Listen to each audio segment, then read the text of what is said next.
Okay, thanks so much, Lacey. So I see we've got two people on the line, but since we're recording it, this should be available later on if folks want to watch it at their convenience. So first off, thank you to Curtis and Mike for attending this morning. And I see someone else just signed in now, so you might get a couple more stragglers as the meeting goes on. But the intent of this, the workshop went exceptionally well with commissioners, but really the intent of the building permits is we really worked hard in building to develop efficiency and to really get as lean as possible in preparation for the permit fees to be looked at. As we said in the work session, back in 2018, there was a reduction in all the building fees of 30% across the board. And the intent was, Florida statute was passed about only being able to carry through the average of the previous 4 years of operating expenses. And for us, that's about $10.5 million. And at one point we had in our reserves over 18.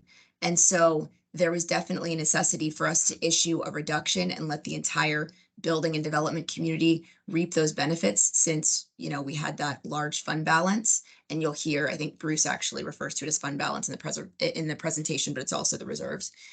And now we've met that goal. We are at about 6 million today in our reserves. And so we've slashed that. We're well within the Florida statute because again, we could go up to 10.5 million.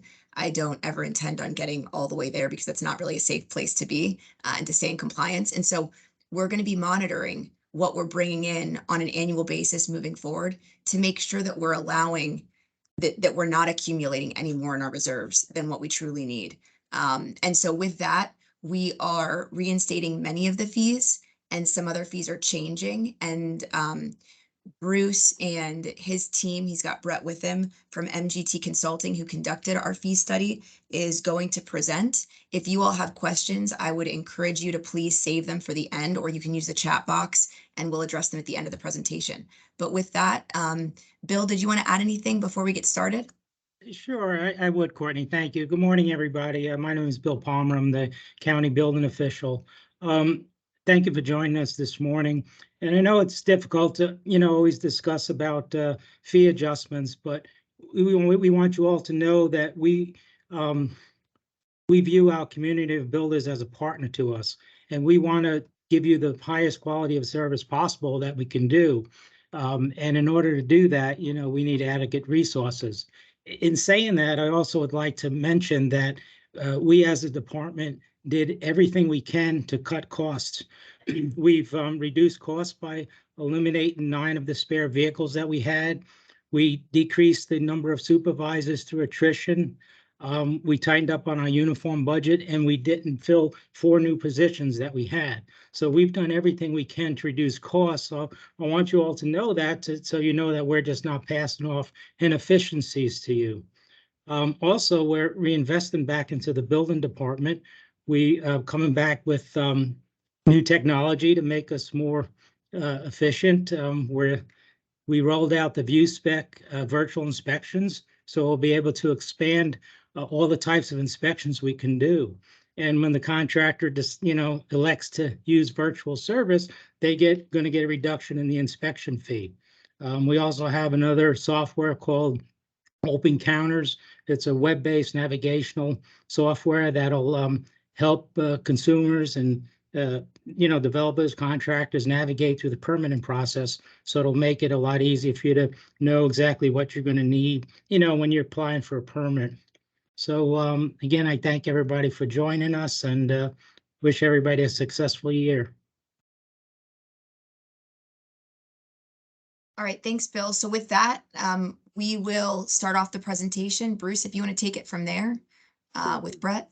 Sure. Good morning. I am Bruce Cowans. I would say, doing a lot of this work, it's not universal that everybody does what Manatee County does to make the operations as efficient as possible. We have a lot of clients that just rely on their right to set rates based on cost, but don't pay this same degree of attention to managing the costs. The county has told us of its vision to be a great place to build and work and live and worship and play. And embraces the idea that you can't have a healthy local economy without development. The county has a job to do under Florida building code and related codes. It has to review plans and inspect construction. There's no option there. And it needs funding for that purpose. You cannot be an excellent organization if you're not in good financial shape. And this project arose from a need to address what was a purposeful reduction in reserves, but it was getting to the point where it was a little worrisome. A few years ago, reserves had built up to a point that the county recognized was excessive, and which state law said had to have a limit. And so the intent was to, at the time, the action was to put in a temporary discount to fees and use the existing reserves to provide services until that level of reserve was down to a more appropriate level. Current trend lines being what they are, it's getting time to go to the gas station, and that's so to speak what's happening here. Next slide, please.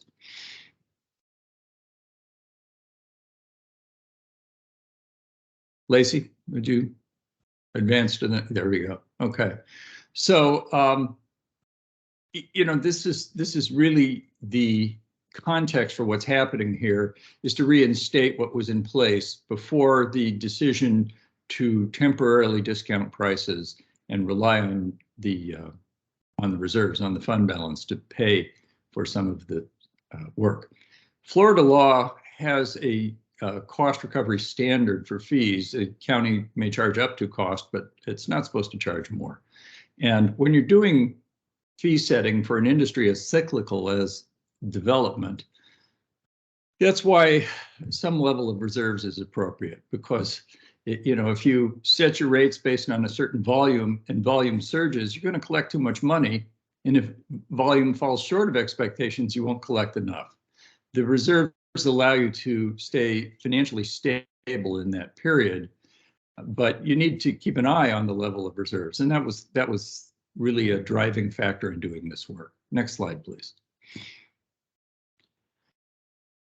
What we hear around Tampa Bay and really around the state and the country is things are not quite as busy as they were a year ago, but you know, a lot of that has to do, I think, with the increase in interest rates and some economic uncertainty.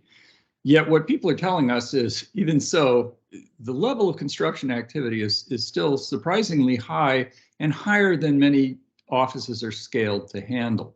So there is some fiscal pressure here. We have been working around Tampa Bay with some other area governments, including, as it shows here, Hillsborough and Pasco counties, and their motivation is the same.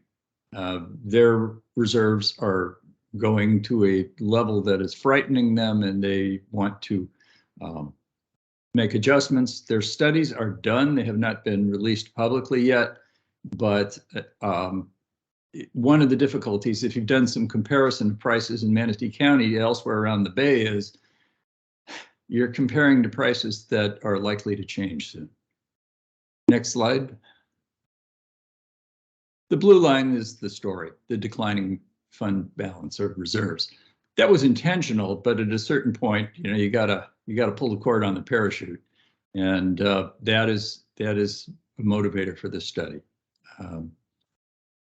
Next slide, please.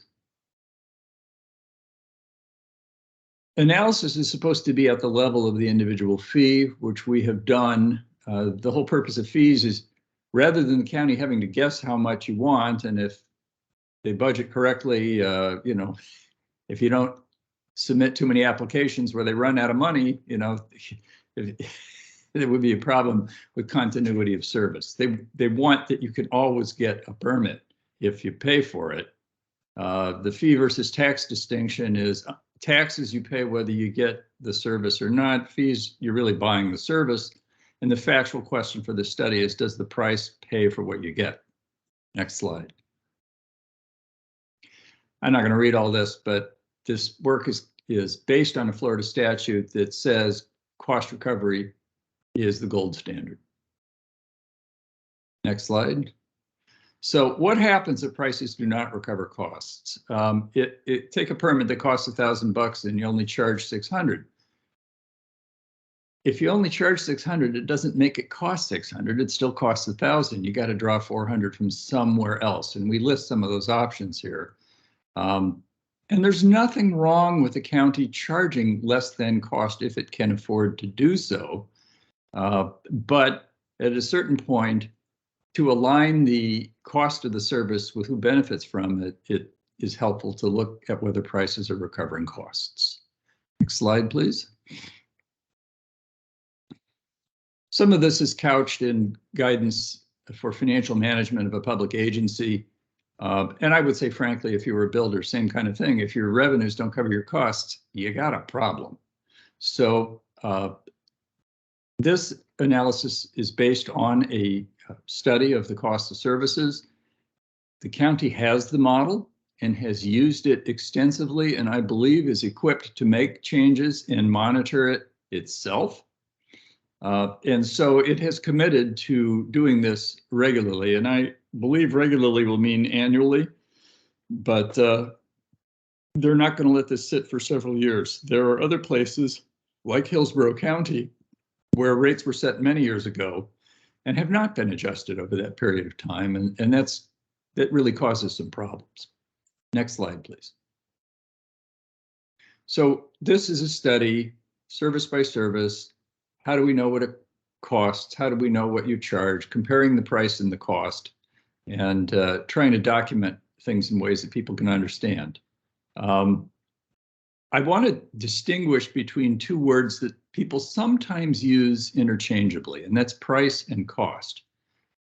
To me, cost is a fact. It's what does it take to do the work? And that applies some unit of cost per hour or per other unit of time, and applies that cost to the time spent doing the work. Price is a policy choice of how much to charge, and price and cost may not be the same. Economists would say efficient outcomes are when price and cost are closer, but we did a cost study. The pricing choices are for the county to make. We did not make the price decisions. Next slide, please.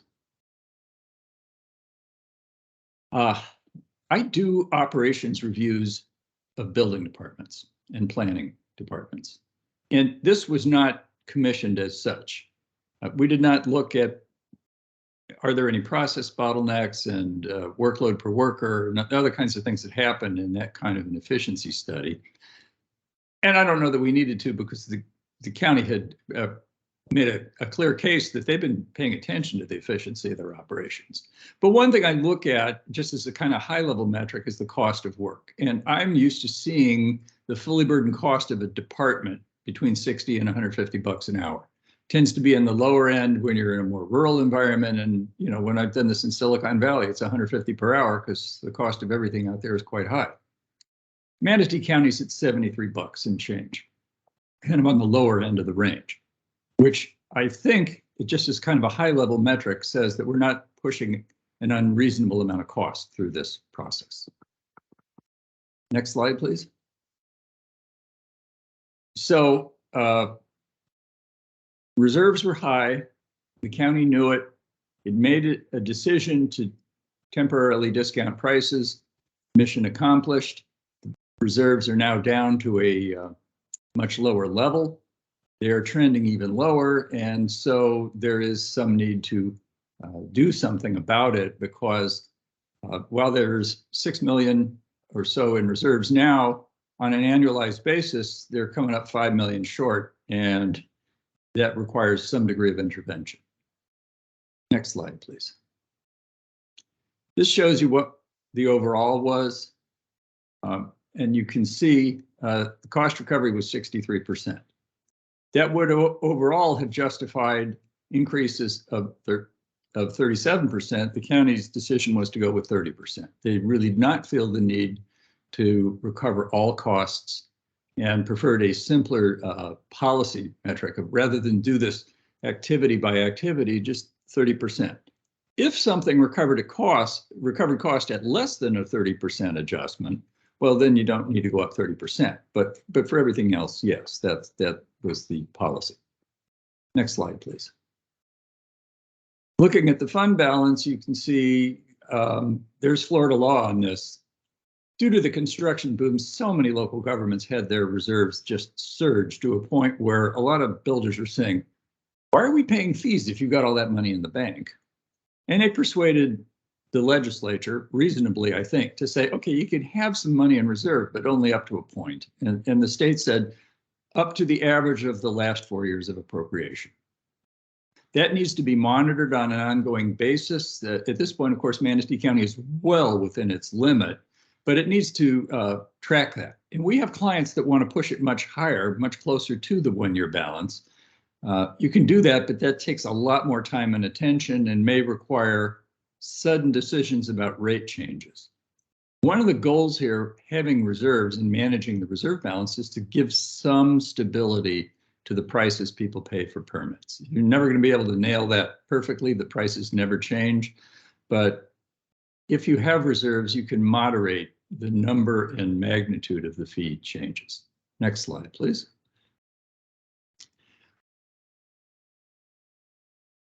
I'm not sure developers always believe this or not, but at least in studies that we do, we try to pay attention to whether the costs imposed by fee adjustments would be an undue burden on the industry. That is are they going to hurt return on investment to the point where somebody says, forget it, I'm just not going to build here anymore? So we have looked at the National Association of Home Builders. They do this study every other year of the cost of construction. And they've been saying that building permit fees are about 1.7% of construction value.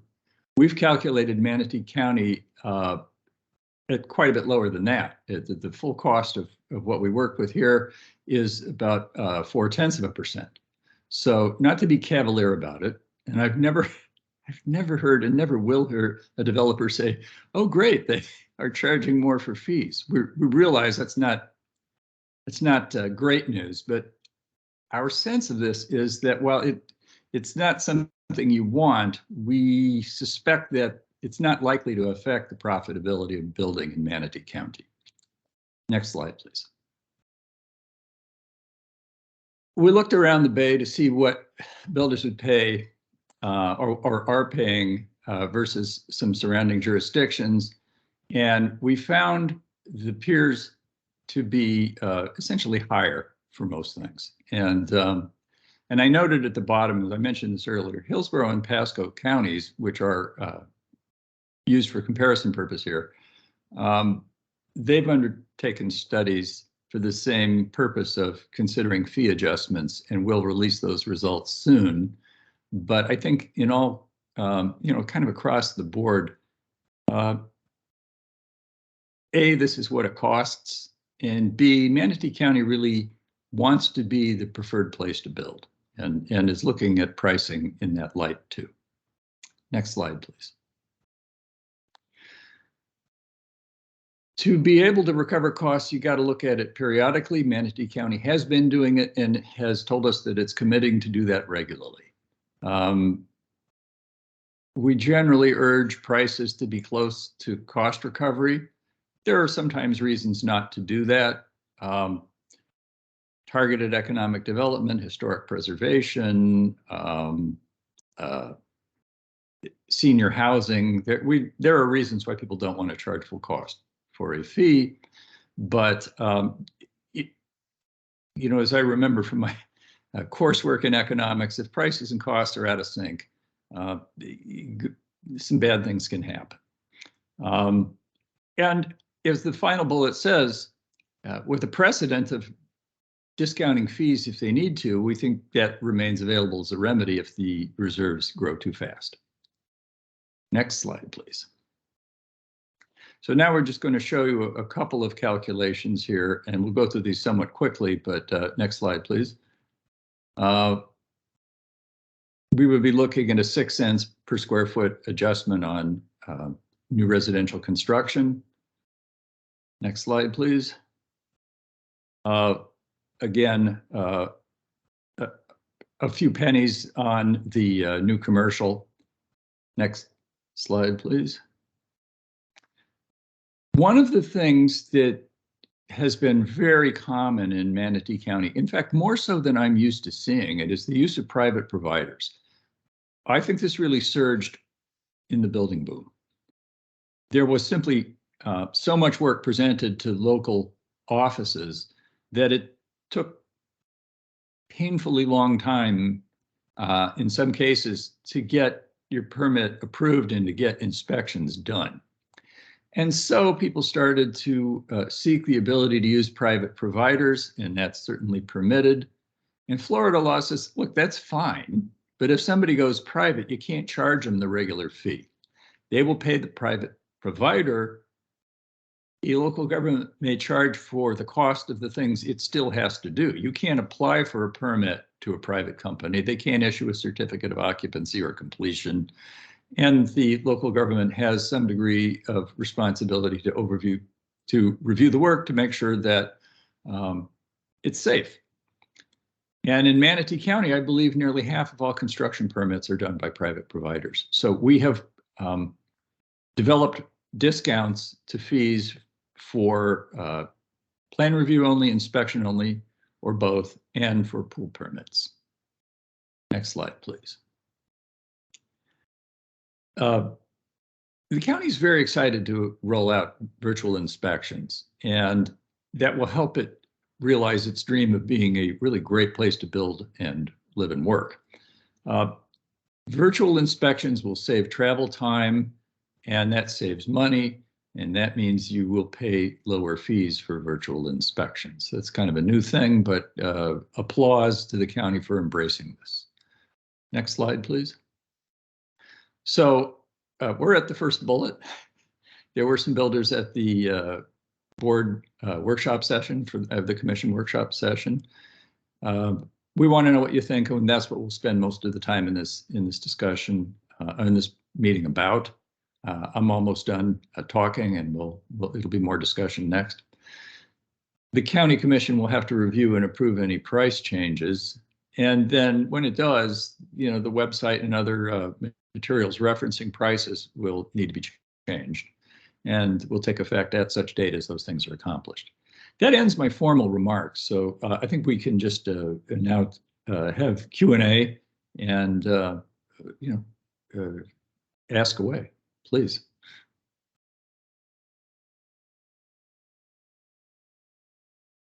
All the attendees from the industry do have the ability to unmute at any time now. So just let us know if you have any questions.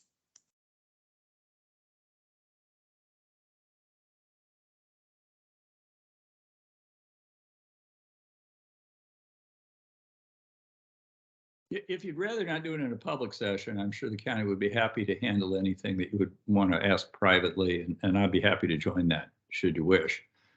Yeah, I think, Lacey, do you want to just add, I think we have our contact info on that final slide, but do you want to just add a quick note in here or send an email? Maybe if we have, do we have Chris or Curtis's information? Yep. We actually have everybody's contact email information from the registration, so I can definitely send something out. Just as a follow-up, yeah, and then we'll get the meeting minutes. It's not going to be very many minutes if no one has a concern or a question, but we'll put together some minutes and then attach them to the agenda item to go to the board on February 28th. For the folks on this line that have been listening in, thank you for your time. And we do plan to bring this to the February 28th meeting to the commission, and it'll be on the consent agenda. And so in any case, if you have anything, please reach out to us prior to that date so we can have the discussion before it goes to the commission. And so thanks everyone for your support. Bill, do you have any closing remarks? No, I don't. Thank you, Courtney. All right. Thank you. Well done. Thank you all for your time, and we'll send out our contact info if you need anything else. Have a great day. Thank you. Bye, everyone.